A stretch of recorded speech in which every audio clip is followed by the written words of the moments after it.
बिस्मिल्लाहिर्रहमानिर्रहीम। अस्सलामु अलैकुम all of you and welcome back to the channel. आज हमारा किड्स इंग्लिश का पार्ट 3 है।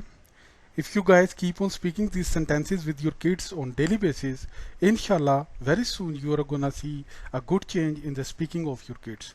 तो without any further ado let's give it a start. आप ठीक हैं या आप ठीक हो? Are you okay? उदास से क्यों लग रहे हो? Why you look kind of sad? Why you look kind of sad? क्या हुआ है या कुछ हुआ है?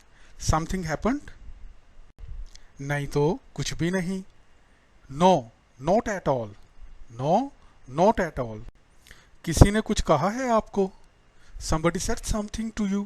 somebody said something to you। नहीं तो नॉप्स। कुछ कहना है आपको या आप कुछ कहना चाहते हैं, इसको कहते हैं यू वाना से समथिंग। यू वाना से समथिंग। वाना को वांट टू भी कहते हैं। जी, यस आई डू। इसका लिंक पिछले सेंटेंस के साथ है कि यू वाना से समथिंग, आप कुछ कहना चाहते हैं, तो उसका ये आंसर है यस आई डू। और अगर आपने कहना हो नहीं कुछ भी नहीं, तो फिर आप कह सकते हैं नो आई डोंट। अब जैसे पिछले सेंटेंस में था यू वाना से समथिंग, आगे से उसने कहा यस आई डू, जी मैं कुछ कहना चाहता हूँ। आगे से आप आंसर दे रहे हैं हाँ बताएं, इसको कहेंगे please go on. Please go on.